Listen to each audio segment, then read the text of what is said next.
Shalom, selamat pagi saudara yang dikasihi Tuhan. Kiranya berkat, damai sejahtera dan sukacita dari Tuhan Yesus Kristus senantiasa menyertai saudara sekalian.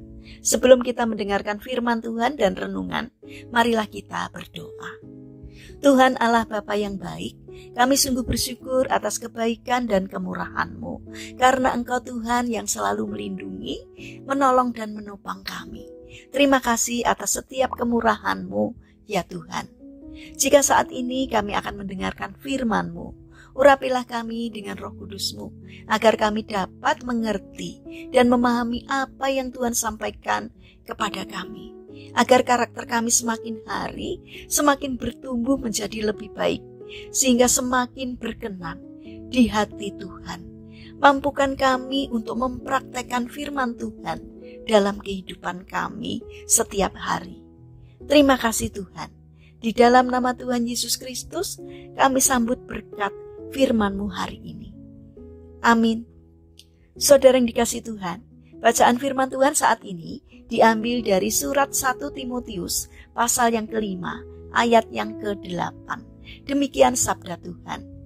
Tetapi jika ada seorang yang tidak memeliharakan sanak saudaranya, apalagi seisi rumahnya, orang itu murtad dan lebih buruk dari orang yang tidak beriman.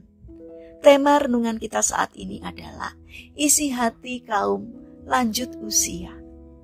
Saudara yang dikasihi Tuhan, ada sepucuk surat yang merupakan ungkapan isi hati seseorang yang sudah lanjut usia. Isinya demikian. Aku yang sekarang berbeda dengan aku yang dahulu. Bukan hanya kulitku yang keriput, tenagaku pun rasa-rasanya sudah mulai melemah. Aku tidak lagi sekuat dulu. Ingatanku pun tidak setajam dulu. Untuk itu aku minta maaf karena telah merepotkanmu. Maafkan aku karena mengganggu waktu makanmu bersama keluarga kecilmu. Ketika tanpa sengaja aku mengotori pakaianku dengan makanan yang kumakan, sehingga kamu harus membersihkannya. Maafkan aku karena telah membuang waktumu yang berharga itu untuk menjawab pertanyaan yang kuulang-ulang. Maafkan aku telah menambah pekerjaan rumahmu untuk memandikan aku. Belum lagi setiap kali aku susah untuk berdiri dari tempat tidurku, maka aku akan memanggilmu. Maafkan aku karena sudah merepotkanmu, nak.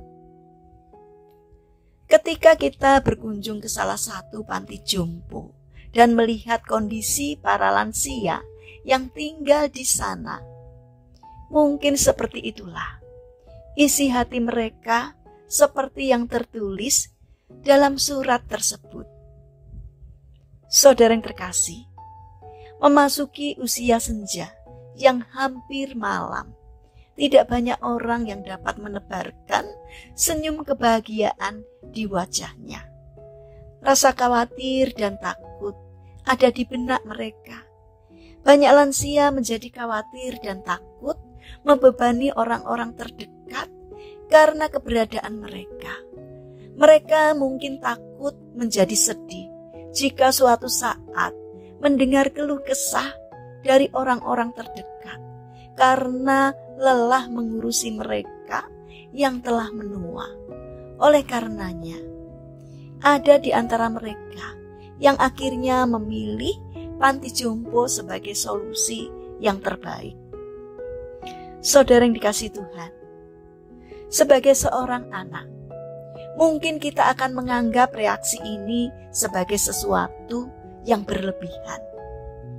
Pikir kita tidaklah mungkin kita akan berlaku kasar kepada orang tua yang telah membesarkan kita. Namun cobalah untuk memahami perasaan orang tua kita yang telah lanjut usianya. Untuk itu kita harus menjaga, merawat dan memperhatikan mereka dengan penuh kesabaran dan kasih sayang. Jika kita sungguh-sungguh yakin dapat menjadi anak yang berbakti kepada mereka hingga ujung usia mereka, maka yakinkanlah mereka akan hal itu. Dengan demikian hati mereka pun akan menjadi tenang, sehingga mereka dapat menikmati masa tua mereka dengan berbahagia bersama kita dan juga keluarga kecil kita.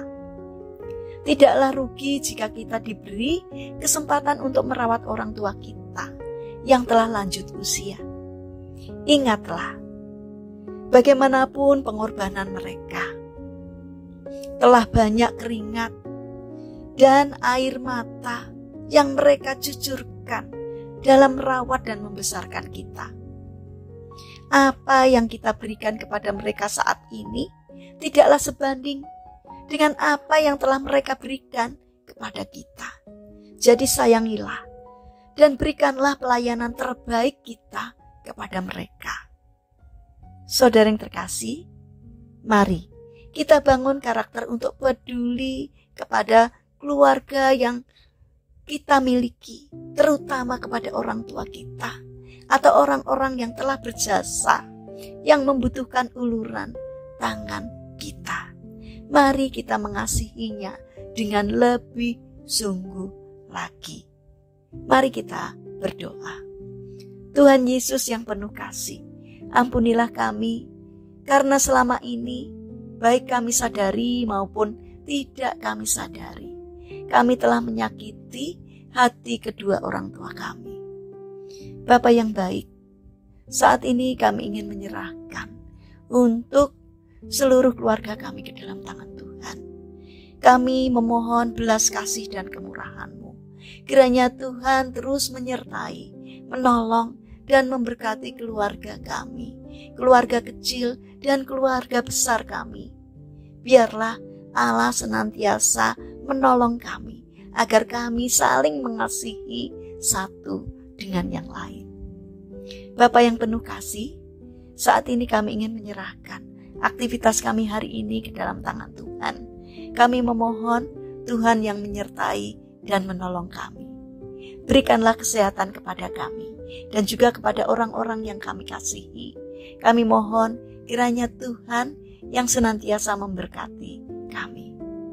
Bapa yang penuh kasih, saat ini kami berdoa untuk saudara-saudara kami yang mengalami sakit atau lemah fisik. Kiranya Tuhan berbelas kasih untuk menjamah dan menyembuhkannya. Demikian juga berkatilah bangsa dan negara kami, terutama para pemimpin yang Engkau pilih, yang Engkau percaya untuk memimpin negeri kami. Berikanlah hikmat-Mu ya Tuhan, agar setiap hal yang diputuskannya, setiap hal yang dikerjakannya seturut dengan pimpinan Tuhan. Terima kasih Tuhan, kami serahkan doa ini hanya di dalam nama Tuhan Yesus Kristus. Amin. Puji Tuhan, saudara yang terkasih, selamat berakhir pekan dengan orang-orang terkasih. Kiranya firman Tuhan hari ini dapat menjadi berkat bagi kita semua. Haleluya.